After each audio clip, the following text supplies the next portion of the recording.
Hello students, and welcome back once again to the world of water and the impurities present in it. In our previous video we had learned about the internal treatment of water, and in the internal treatment we specifically discussed about the carbonate conditioning, in which, as you can see in the video, scale formation is avoided by the addition of sodium carbonate to the water, wherein carbonate concentration increases and those carbonate ions, they fetch the calcium ions from the calcium sulfate, and therefore avoiding the formation of scales. Now today we will be learning about a type of treatment, that is the phosphate conditioning, which is also a subtype of the internal treatment of water. So let's learn about phosphate conditioning in our today's video. In the phosphate conditioning, we will be working with the phosphate ions. Like in the carbonate conditioning, we took the help of carbonate ions to prevent scale formation. But actually what happens, if you remember, in the carbonate conditioning, if it is the case of high pressure boilers, then carbonate conditioning is not successful. Why? Because the carbonate ions are not available. So we see that in case of high pressure boilers, actually carbonate conditioning fails. That means we cannot rely upon carbonate conditioning to remove the scale formation if it is a high pressure boilers. So there is an outcome for that problem also. In high pressure boilers, scale formation can be avoided by adding sodium phosphate.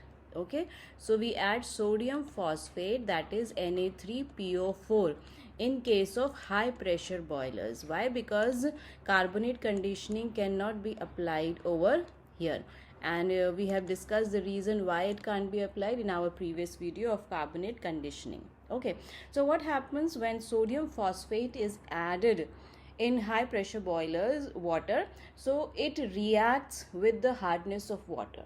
Okay, so we have calcium chloride in the water, which is actually a hardness causing salt, and when it comes in contact with Na3PO4 or sodium phosphate, actually it reacts to give us calcium phosphate, Ca3PO4 whole twice, which is a precipitate. Okay, and along with that NaCl is also formed. If we try to balance this equation, we have 6 NaCl and we have 2 sodium phosphate, and there will be 3 CaCl2. Okay, so let's come back to the track. Actually sodium phosphate reacts with the calcium chloride over here, or let's say the hardness causing salt, and it forms a precipitate which actually is not sticking to the walls of the boiler, or let's say it is a precipitate which is non-adherent. Non-adherent means it does not stick to the walls of the boiler. Now since it does not stick to the walls of the boiler, so definitely it won't be that hard mass, and we can easily remove it by a blow down operation. Okay, so in other words, we say that a soft sludge is formed which can be easily removed, and that sludge can be of calcium phosphate, which is represented here in this equation, or it can be of magnesium phosphate if it here we have magnesium salt. So if let's say let's try the example of magnesium salt also. In water I have magnesium chloride, so when I add sodium phosphate, that is Na3PO4, to this water in the boiler, what happens?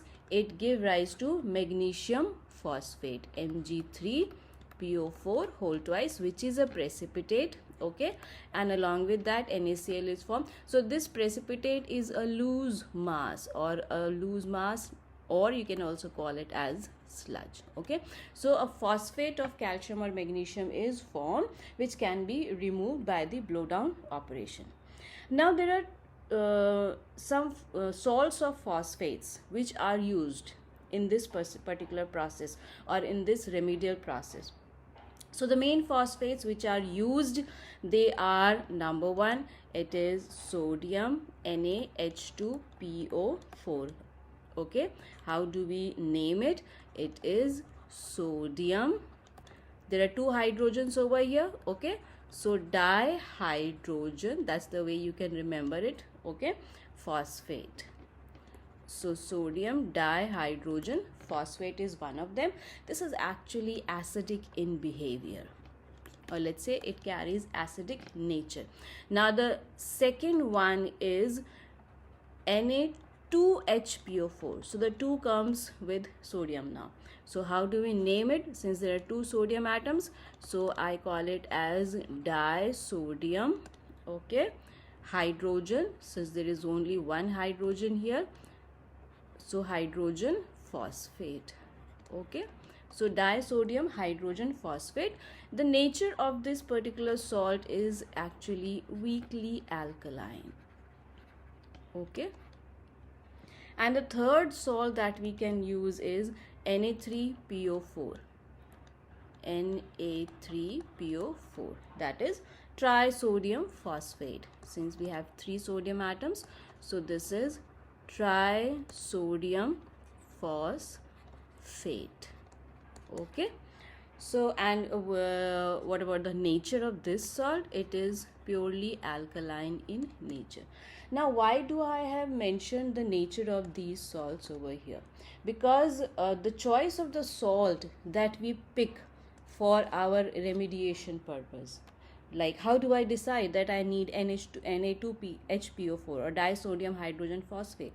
How do I know that I need to pick trisodium phosphate for my boiler water? So the choice of the salt depends upon the alkalinity of the boiler feed water, the nature of the boiler feed water, okay. So calcium cannot be precipitated properly below a pH of 9.5. So in that case, I need to select a phosphate that can adjust the pH to the optimum value, okay, that is 9.5 to 10.5.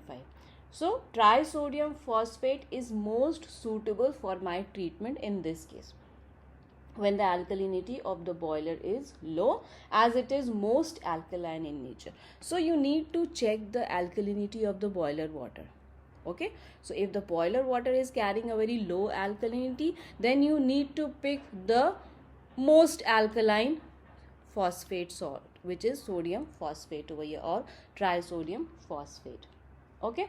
So and if the boiler water's alkalinity is sufficient enough, then in that case you can pick up disodium phosphate, which is the most preferred salt in this particular case, okay. But if the alkalinity of the boiler water is too high, it's very alkaline and it requires to be reduced, then what happens?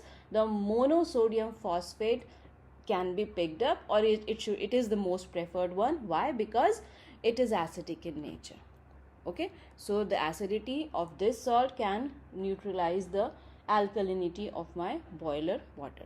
So which salt should I prefer in that case? The most acidic one, if my boiler water is highly alkaline, okay. So that goes with the phosphate conditioning, okay. Let's have a quick recap. Phosphate conditioning actually can be done for high pressure boilers. Why? Because in high pressure boilers, carbonate conditioning is a failure. Reason we have discussed in carbonate conditioning video. What do we do here? We don't use a carbonate salt, okay. We don't use sodium carbonate like we did in the carbonate conditioning, but what we do, we use a phosphate salt, okay, and that too a sodium one, okay. So we add sodium phosphate. What does that phosphate do? It reacts with the calcium and magnesium hardness causing salts in water and convert them into phosphate salt, calcium or magnesium phosphate respectively. Now this phosphate salt of calcium and magnesium is not having the nature to stick to the walls of the boiler, and that comes our advantage over this salt, okay. So it comes out as a precipitate. Calcium or magnesium phosphate comes out as a precipitate. It comes out of the water, but that precipitate is a loose mass, so it's easier for me to remove that precipitate. I can use the most cheap and the easiest technique, that is the blow down operation, okay. So no scale formation is there, or let's say scale formation can be avoided. Now there are 3 salts of phosphate that I can pick, okay. Sodium dihydrogen phosphate, disodium hydrogen phosphate, and trisodium phosphate. Now which one to pick for my boiler? That depends upon the alkalinity of my boiler feed water, Okay, if it is highly alkaline, I need to pick the phosphate salt which is acidic, so that when I add it to the boiler feed water, it neutralizes the high alkalinity of the boiler feed water. Okay, and if it is highly acidic, my water is acidic, I need to pick the salt which is alkaline. Okay, so the salt choice, or the choice of my salt, it depends upon the alkalinity of the boiler feed water. That's all about the phosphate conditioning.